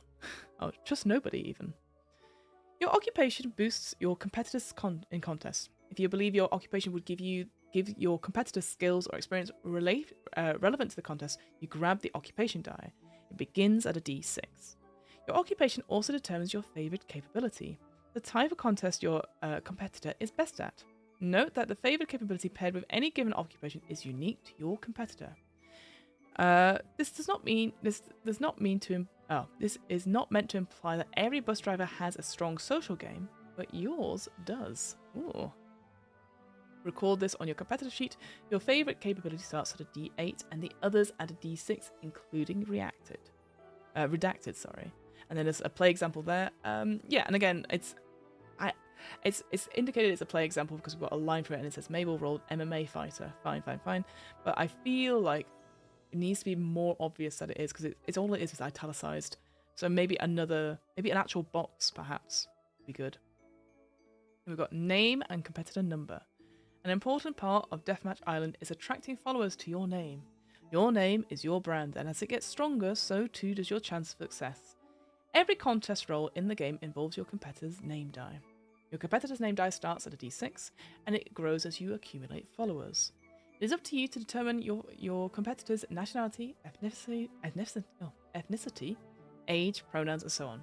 Your choice of name might reflect these decisions. For a list of names, see this page. Maybe we'll find that later, that'd be cool. And then, roll a d100 for your competitor's ID number. If you get the same result as someone else, re-roll until you have a unique number. Oh, amazing. So yeah, it gets that real Squid Game thing there. I like that a lot. Okay. Distinguishing features. So based on what information you have so far, you should have a better sense of who your competitor is. Record a sentence or two that evokes an image of your competitor. Focus on a few key features. Roll on tables on this on a future page, or choose your own. Every intake of Deathmatch Island competitors are dressed in matching uniforms. Roll on the table or choose as a group. Then, after conducting icebreakers on the boat, mark 2 trusts with each other's competitor on your team. And then, initial motivation. Your competitor may not have many memories, but they do have an initial motivation, a subconscious drive that they can't explain. Ask the production player for an initial motivation. This might be something like a desperate need for money, fame, or attention. Keep this secret from the other competitive players. Your motivation should inform role-playing and decision-making and help make prompt answers to flashback questions. Note these initial motivations are true at the start of the season, but it is up to you how your competitor motivations change over the course of the season.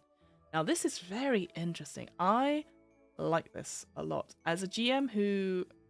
if people... When I say... I like the idea of like going, okay, you're the betrayer. That's a key thing in most of my games. I always make a player a betrayer of some sort, if they would like to. I would never push it on people that don't want it. But I feel like you're asking me as the GM, the production, to give you a motivation which you don't know. It feels very much like there's that game. I think Oxventure did it, where it's like it's D&D, but everyone's got amnesia, so they don't remember what they have. And I think it's the same thing here. I wonder though, I think I would give options. Because I don't want the players to be like, oh, I wanted to have like a desperate need for money, but you're saying that I have a sick child at home? I'm sure there'll be examples of other motivations, but I think that's the only thing, is that I would want to make sure that the players had veto over whatever I gave them as a motivation. It's like an improv. You give yourselves little missions and be like, okay, play low status characters, etc. That's the only thing I'd think of, is just like double check. It's okay. I'd like that idea of like helping go, yeah, it's this, but it has to be something random. No, not something random, but I think it would be something random, and I want to make sure that the players are happy with that. Maybe we can, maybe they're like, I really want to play someone who has a desperate need for money. That I have not thought of anything else, and that's all I can do. And they're like, yeah, that works for me. So, all right. Place on fine art. Occupations. So we've done the occupations. I wonder if there's any more random tables we can look at. Again, the tables themselves, they're screen readable as well, which is good. Sometimes these tables aren't with what you need them for. I'd also say, I'm thinking about it, Deadline that we looked at a couple of weeks ago, when it had these amazing tables, but it didn't really explain what dice to use for it, or it was in icons as well. Not only have we read in the text what to do, but also this is screen readable as well. So it's 1d8 for the column. So I guess the only thing would be like at the top, say roll 1d4 for which table you're going to use. As the only thing I'd think. And again, the reason I say this is because if the images weren't available or the table wasn't screen readable, you're really letting down an audience who is trying to who might not be able to read, and so relies on screen readers and all that sort of thing. And if the table can't be read, then you need alt text, all that sort of thing. So I like how not only is this very clean and sticks cleanly laid out, sticks to that overall vibe in terms of like the corporate sort of feel to this, but also it explains what you need to do not only in the text, but also does it at the top of every single table, which I think is really good. So yeah, absolute kudos there. Stay-at-home parent, spray tan worker. We have names. Okay, cool. Same thing. So there's three tables. and still the same thing. 1d8 for column, 1d8 for row. So I'm gonna roll. Now here's something. I would say roll a d3, but that's a d6, d6, and then halve it, right? But it's not said that in the text. It didn't say like how to roll for your name and stuff like that. Again, maybe I'm being very pedantic about it, but it's just a way that I would like making it really obvious what you can do. So let's make it really random. So I rolled a 3. Halve that.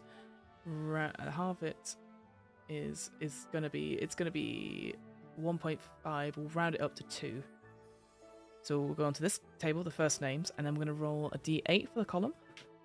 It's a 7, and then for the row it's a 6. So 7 is Sonia, my competitor, who was the dog trainer, is called Sonia. Amazing.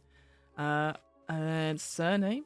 Also, I can see lots of different surnames. You know, we've got Ahmed there, we've got Kwan. That's really cool. Again, it's not just typical Western names. We've clearly gone from all over, very global, which is pretty great, actually. Oh, look at that. Hang on. 1d8 for column, 1d20 for row. So you do need a d20. Tut. All right, I got 6 on the column, and then let me roll a d20. That's a 10. My last name is Namgung. So Sonia Namgung is my dog trainer. Incredible.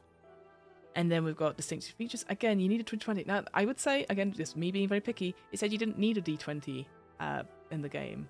You could have had a line saying like the d20 is used for rolling stuff randomly. So eyes are beady, classic. The build is 12, beefy. Look at all these different words for like your build. Large, elegant, angular.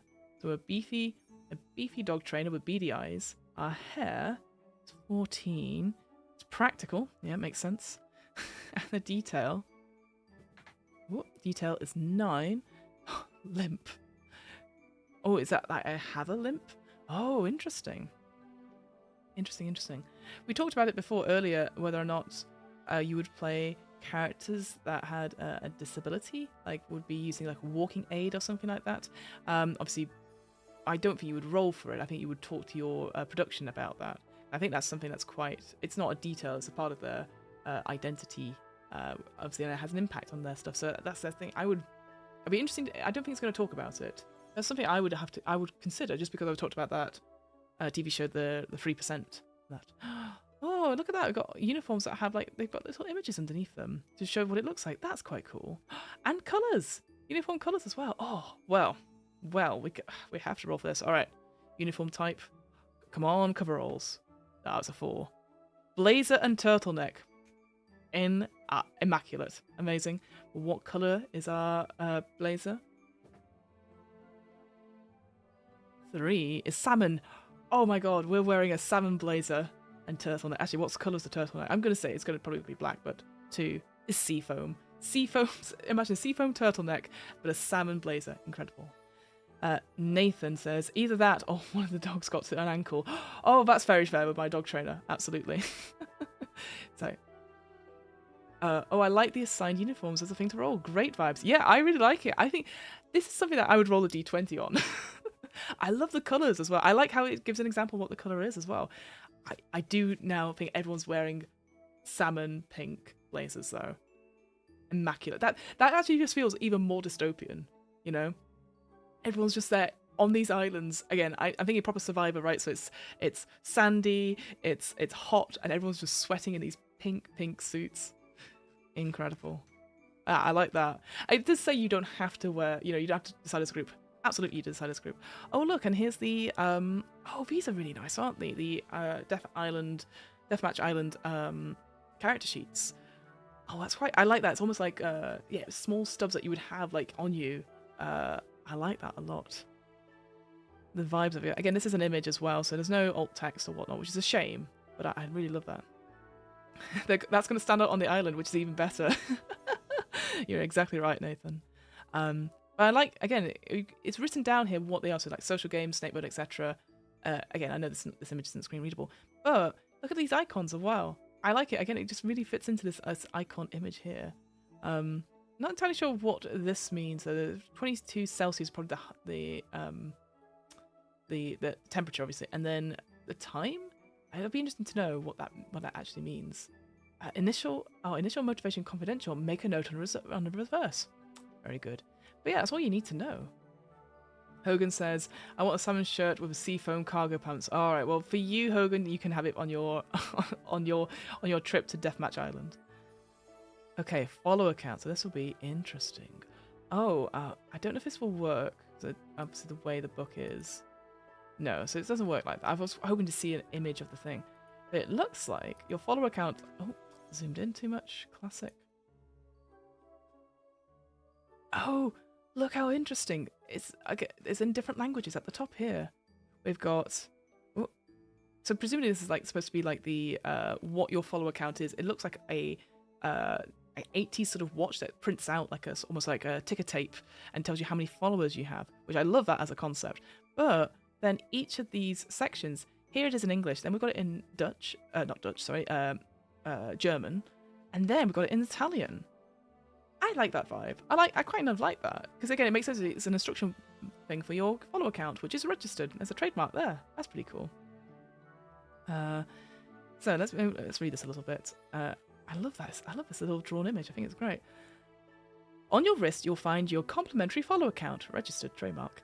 This revolutionary piece of technology, let me zoom in a little bit, will give you a live readout of the number of followers you have at any time.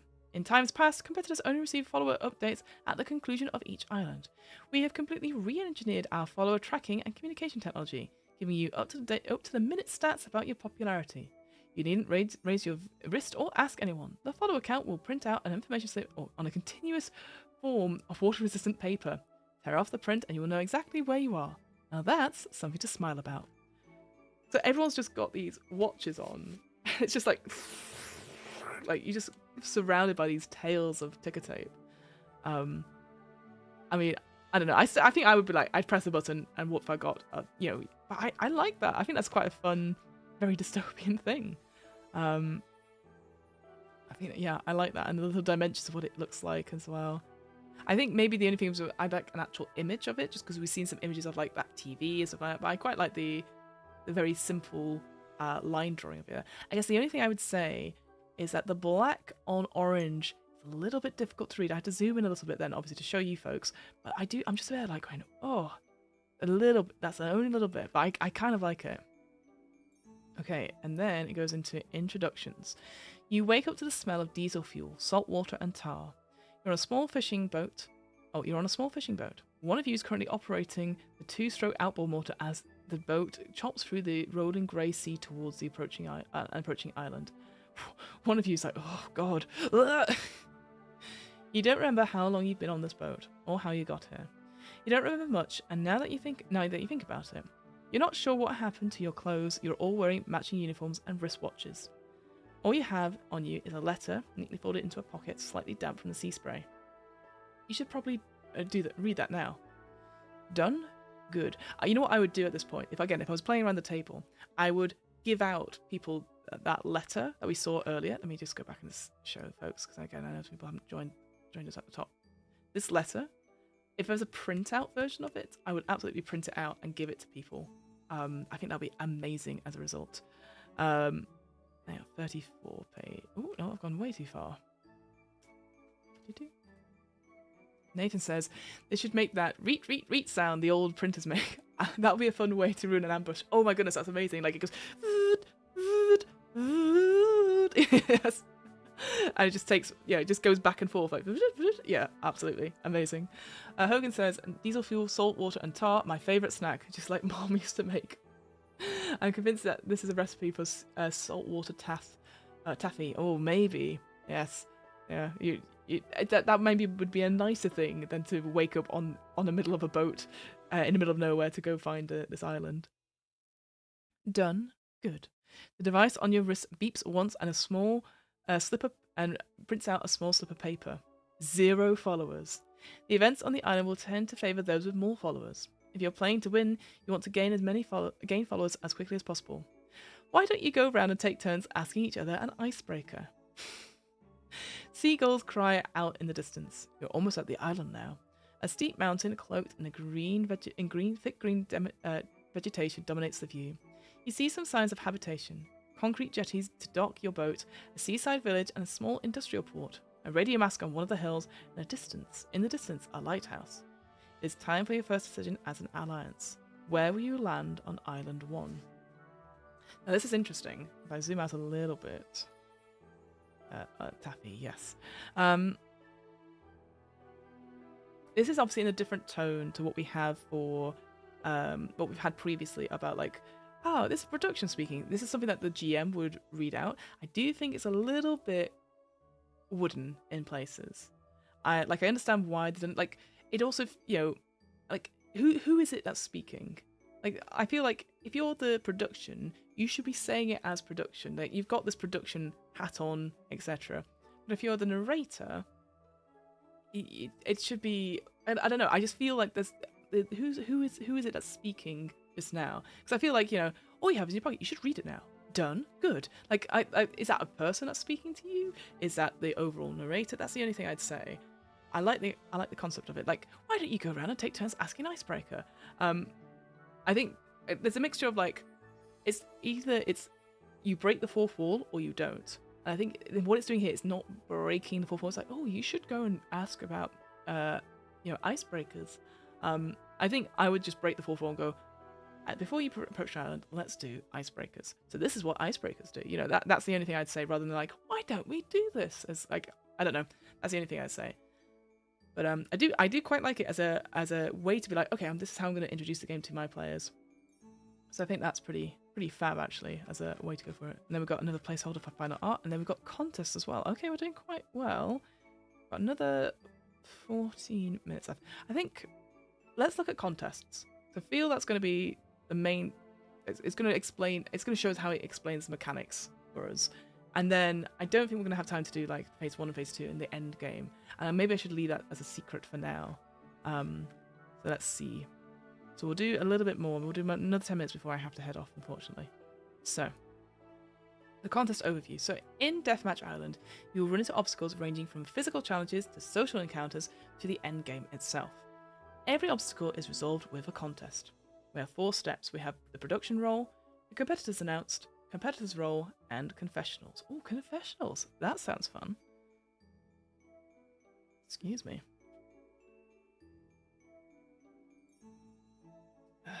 Alright. Production role. So when an obstacle stands in the way of the competitors, a contest is triggered. Each node on the map that the competitors travel to will involve one contest, usually rolling against a different team of competitors. Oh, of course, rival teams. Yes, that makes more sense now.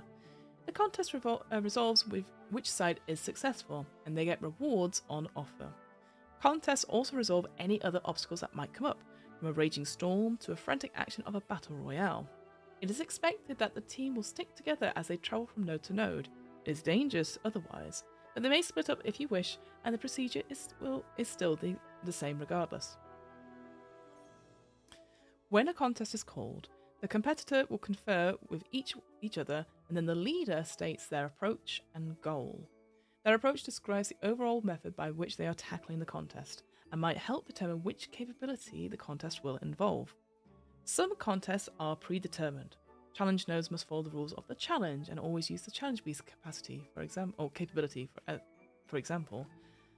Others, like meeting another team in a built-up area, can be approached in a number of ways. You may want to earn their trust and recruit them to your alliance, or maybe you want to sneak past them and leave them unawares. So that's your method. The goal is assume that to always include acquiring as many rewards as available as possible. We should also think about the broader goals, like helping other teams, changing minds, or evading notice. The production player does the same for any opponents, describing their own approach to the contest and what they are fighting for. It says on the left here in the sidebar, don't be afraid of contests. Winners are forged in the fires of competition, and followers will follow winners. I need to head now, but I have enjoyed this. Thank you. Oh, thank you very much, Flight Taran. I hope it was enjoyable. And yeah, enjoyed that article as well. And yeah, maybe see you around. Appreciate it. Some nodes have no significant obstacles. In this case, competitors accomplish whatever they need to do and get the rewards automatically. No dice are rolled, no followers are earned. Ooh, interesting. Okay. Then we choose the capability of the contest. So the production player decides which of the 5 capabilities will resolve the contest. We've got social game, which is about social bonds and likability. Snake mode, which is intrigue, trickery, and stealth and subterfuge. Challenge beast, which is athletic ability and competitive talent. Deathmatch is about training and experience with live combat. So that's the real violence one there. And then redacted stands for redacted, and is used whenever you're trying to enter restricted areas, break the rules of the game show, otherwise work against production. There's a variety of tools to stop the wayward competitor, as we've described, like mind-altering drugs and subconscious programming. So we're already repeating this a little bit from previously, but the reason this happens is because if you're looking for something and then you get to a page and it's not on there, it can find it a bit jarring. So sometimes we have this a repeated little bit of text over and over again in like 3 or 4 different places, so that you, the person reading it, can find it when you're searching through. Which is, it's fine. I think it makes sense to have it here again. We've already had it once before. The choice of capability depends on the details of the situation and the specific node the competitors are in. Some nodes specify a particular capability. If no capability is specified, focus on the approach and goals of the PCs when choosing. So that's quite good. So yeah, if you you can go, okay, this is what they're doing. It sounds like this. So it's a little bit player-led in this game. Like quite a few Evil Hat games are. They are more player-led than GM-led. Again, it goes to that low prep vibe that they have. Then assemble the opponent's dice pool. The production player describes the obstacle and opposing competitors, if any, and announces the traits that apply to the contest. Grab dice for these as well as any advantage dice. So that's like the acquisitions and stuff like that. If multiple opponents are present, it's up to production to decide which competitor's traits are more applicable. Okay, so that's, again, another play example there. Not every trait will apply to every type of contest, usually 2, but sometimes 3. Note that the challenge nodes add their own dice to the pool, and all these apply. In this case, you would add all the challenge dice and then add dice for whatever the traits the opponents have that are applicable. Challenges can be brutal, so this is interesting. So not only do you have like your bonus pool, but because of this challenge as well, it's gonna add to it. I assume you don't add those challenge dice to the competitors, your players thing. Advantage dice are a way for specific fictional details to impact a contest, such as having superior numbers or a vehicle on your side. It will depend on how well it applies to the situation, from a d6 to a d10. And yep, competitor players and production may use advantage dice. Yes. Then the production player rolls before any actions are narrated. This establishes the target number of the competitor players and the number of followers the contest is worth. Ooh, I like that you not only are you determining what the difficulty is, which my rolling is terrible at the best of times, but on top of that, having a follower count, I like that sort of change about. I like that a lot. Oh, hang on, you don't add it all up. I just read that there. Roll all the dice in the production player's pool and keep the single highest dice, and then add the current node's danger level. So the default danger level is +4 on island 1, +5 on island 2, and +6 on island 3. But some nodes have different danger levels specified. And then announce the total target. So interesting. I like that as well. So yeah, you can see in this example here, you roll all this dice, you get 4, 2, 6. The 6 is the highest. You add the danger level of 5, presume you're on island 2, and you get the target number of 11. 11 is what you need to beat. I see. The production player never counts more than 1 die on a roll, so that's whatever the highest is. Oh look, there's a summary one here. It's a shame there's no alt text. I just clicked on it, but that's great. Oh, I love that. Again, it really keeps to that vibe of like, this is a manual. This is like an instructional workflow, which I love. The production player does not yet describe the actions of the opponents. All the narrations of action happen on the 4th step of the contest, confessionals, after the production player and all the player competitors have rolled and the outcomes have known, so who failed, who succeeded, and who is best.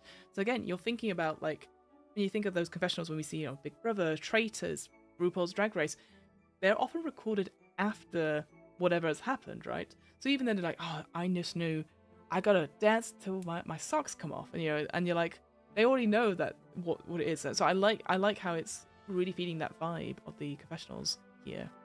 And so yeah, you do all the narration through these confessionals. That's quite cool. Alright, competitors announce. So after they roll, the production player asks who will compete and who will be a supporting competitor. Each player dictates an announcement of their competitor's entrance to the contest. This could take the form of a written cryon or a lower third caption as it would appear on screen, or a bombastic voiceover of the host. On your turn, announce your competitor's identity and grab dice as you go. If your occupation means you have skills or experiences relevant to the contest, grab that die. You then add your name die and the capability die for the contest when you say your name. You may mark fatigue, and then there's a little icon there. It doesn't have any alt text, but he says what fatigue is, I guess, to include a die from a second capability from your pool. You may use an acquisition. If you do, roll a number of d4 equal to the tier of the acquisition and remove something. I don't know. It's like a diamond with a cross through it. I don't know what that means. Presumably you're ticking off like one of the levels or something. Add the highest d4 to your total. You may use multiple acquisitions and roll the combined tier total and then take the highest d4. Interesting. Okay. You spend trust with another competitor. They give you a copy of their name die. They can still use their own name die for their own roll. So yeah, that's another resource you're using. And then if you have any advantage die, include them in your dice pool. And so an example here would be like, I'm in Jay Morrow's accountant. Shotgun icon flashes on stream. Ray doesn't narrate Jay's actions yet. That comes after the rolls. They grab a d6 for the occupation, a d6 for their name, a d8 for the snake mode, which is what is using for the contest, and then 2d4 for the shotgun, spending a mark of acquisition. So that I see that you spend a mark of the acquisition. I see. And then competitors roll. So once everyone has spoken their names, roll their competitors' dice sum roll your competitor's dice pool and sum your two highest, not counting d4s. Then add the highest number from the d4s, if any, to your highest two dice to get your competitor's final result. Ooh, that's a little, again, it's a little bit wordy. It's a simplistic way of putting it. But like, for example, if you had like, you rolled, say 4 dice in total. So you had that shotgun thing. So what's this person had here? I was going to say it here, isn't it? So Ray rolls a 1d8 and 2d6 for Jay Morrows and gets a 5, 4, and 2. So the highest one there adds up to 9. D4s add up to are 3 and 2, and so the 3 is added as the highest for that final result. I see. Yeah, we need that. We need that good play example there. That's quite good. There's a bit of a gap between final there. That's the only thing I'd say. But that's the final result. Okay, so it's a little bit complex perhaps, but I think it's again wordy wise, but like I get it, I understand it, and that, yeah, again here we've got the a really nice summary table here. Again, it is no alt text there, which is a shame, but I really like this. I like the look of it. And then Deathmatch Island. I assume that this is people that have been killed off, perhaps. I don't know. It says here. I'm going to zoom in a little bit. Notice, by waking up on Deathmatch Island, you agreed to be surveilled 24/7 and disclose your full medical history.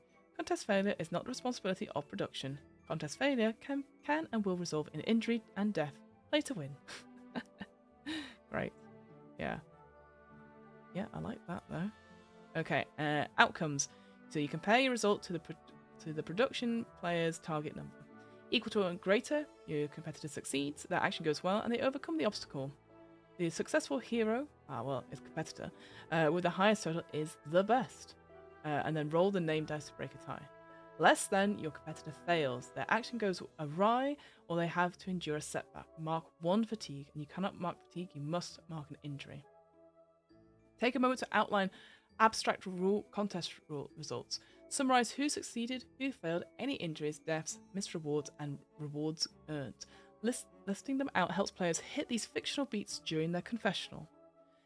After the dice are rolled and the outcomes are calculated, the competitors take turns narrating their competitors' actions and effects on the contest, starting with the competitors who failed, so yeah, this is like AGON, and then the competitors who succeeded, and then the competitor who is the best. The determined outcomes help players remember what fictional beats to hit. Players should also incorporate any traits they called upon, such as occupation, or acquisitions, the competitor registration sheet has some prompts to help. Between each player's confessional, the production player can respond with actions of the opponent in response to keeping the action moving forward. They take the role of a sportscaster after each player zooms in on their competitor during the confessional. The production player briefly zooms out to give a snapshot of the bigger picture before the next player takes a turn.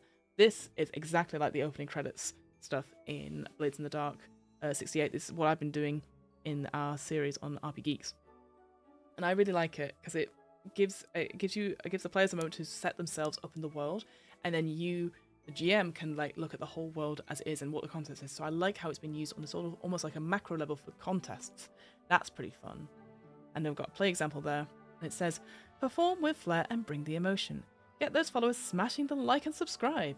You're more than just a person, you're a brand. And then we've got, I'm just looking at little bits and pieces. I'm just, running out of time, unfortunately. But yeah, you get whatever the rewards and stuff about leadership here. The competitor who is the best becomes the leader. Interesting. All nodes of phase 1 contain rewards. Support, so that if you're not taking part, you can give support by giving a die to a competitive player of their choosing. That's interesting. And then it talks about a bit about harm as well. But unfortunately, we've run out of time. I don't have time to go through this in full detail, so apologies for that. But what do we make so far of Deathmatch Island, this backer preview that I got from the backer kit? I like it overall. I guess my big thing about the gameplay, as someone who hasn't played AGON and these kinds of games where I have played a lot of Blades in the Dark and that sort of player forward, player moving stuff in game. I really like it. I do wonder though if it's a little bit difficult, perhaps. Maybe, I don't know, because like ultimately you get the result first, and then you think about it. Compared to like, I'm just going to do the thing and hope for the best, rather than sort of you're retrofitting what you're doing around your success or failure first, rather than like justifying what you're doing, getting all your stuff, and then rolling to see if you succeed. I kind of like that narrative, but I think it's a bit of a brain switch, perhaps. It's interesting. This is the first game for a long time that the GM, the production, rolls dice as well.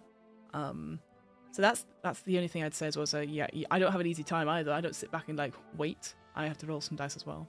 I like the structure of it. I think it was very clear in what the structure was. I think the vibes are immaculate.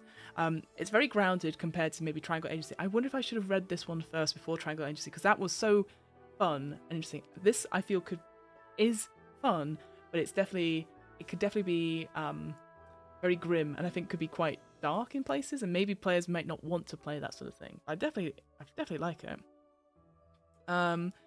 The mechanics wise, like I like the idea of it. I think I would need to play it through myself to see how it works. I think that's the only thing I'd say. Is like I just want to play it through myself so I get a handle on it, and maybe that's where you play AGON first to get that sort of vibe. I think. Yeah, the summary the summary of differences, I really like that. I think that should be later. I think you need to describe what the main mechanic stuff is first. Because I think a lot of people will play this, I would say probably haven't played AGON. It's very rare that someone goes, oh yeah, I played Paragon system. Yeah, I'll play another one. Like, you know what I mean? Like, because AGON is so different, because it is those Greek islands and myths of legend and stuff like that. And then here it's very different. You got islands, that's about it, right? I do think I want to do a massive star for the character creation. Dead easy, dead straightforward to create a character. But also, I quite like the images of the outfits and stuff like that. Of course, I'm going to tell people to. I kind of want more of that. I don't know how you would do it. I like the randomly rolling for your name and surname, your occupation. I like rolling for all those things. I think they're great, actually, and there's a lot to it. I do think it's a bit cheeky to be like, you don't need a d20, and then clearly you need a d20 for some of these things, because it means that in the game you don't need it. You do need a lot of dice up front, like the 1d, what was it, 1d4, 3d6, 3d8, 2d10, or 1d12. It just feels like you can't easily. Again, you're trying to do this minimally as possible. That's a couple of sets of dice if you're getting them physically. Again, you can do this digitally as well. no alt text, which I think is a shame. I think the images are really good. Yeah, I really like it. Oh, hello. Sugar Plum Fairy twinkly music with your enthusiasm for Deathmatch Island made the stream extra surreal to listen along to. Amazing. I do need at some point to actually have a proper, decent music to go with this. I just never have time before the stream. I'm like, this is easy and unobtrusive. Because otherwise, if I have like death music on it, like, I get very tense. Also, I don't think I can hear myself, but you know what, the surrealist works. I guess my question would be, how would this look on a stream or if you're running a game of it? I feel like I think you have to talk about it as if it's a reality TV show. That is what you're presenting it as. Does it have, I guess my question really is that, does it have time for those small moments between players? Everyone really likes that. That's what I've discovered with Blades in the Dark, is that people like chatting to each other and making connections and then going to do the bad thing, which is great. Like, I don't get me wrong, it's something like we do all the time. And I think that's something that is a part of streaming, is part of all the podcasts that I've been a part of. Like, I love doing those little moments. This game probably doesn't allow for, like, because you're constantly like, go, go, go, you're on this island. It's that, you can have the quiet moments, but they're going to be far and few between. There's not necessarily a bit for it. Maybe in phase 1, perhaps. The flashbacks, I guess, is the main bit for it, but if you don't, you maybe have it at the beginning, you do the island, and then you do phase 1 and 2, and then you do the in-between islands. So, it is there, but I think people will be like, oh, but I don't, it doesn't feel, it feels like, I am now role-playing. I'm now not, I'm now myself, and I'm trying to work out these challenges. I'm now role-playing, you know what I mean? Yes, especially in between islands, the players are encouraged to have scenes. Yeah, no, absolutely. I just feel like if each island takes 3 to 4 hours of a session, I feel like I would like to have it some in the middle before you move off the island. And I know that sounds silly, it's just because I feel like some people either they like being fully immersed or they don't like being immersed at all. But like those people, again, a lot of people I've worked with recently, they like being able to, like, I've got this character, I'm going to do these fun things. Whereas I feel like because of the way this is structured, you're like, okay, it's now your turn. What do you do? And you go, well, I want to talk to someone. Like, oh, you don't have time. Like, so I don't know. I think that's the only thing I would say. Like, I don't mind that as well. I like playing different games where my play style is different or challenged. Because I love being that sort of having those soft, fluffy scenes is what I call it, where you get to be like, I am gonna do my drama bit, and then I'm like, cool, Deathmatch Island, okay, I'm gonna do this thing and I'm gonna be quick and efficient about it. I very much like that. But yeah, I think I would be keen to run this. I don't know if I'd run it for content. I'd be interested to run it as an offline game to see how it vibes. And see the naming conventions and whatnot. I think those are really interesting. And I think there definitely has stuff that maybe, again, as I keep saying, this was the backer kit preview one that I've looked at.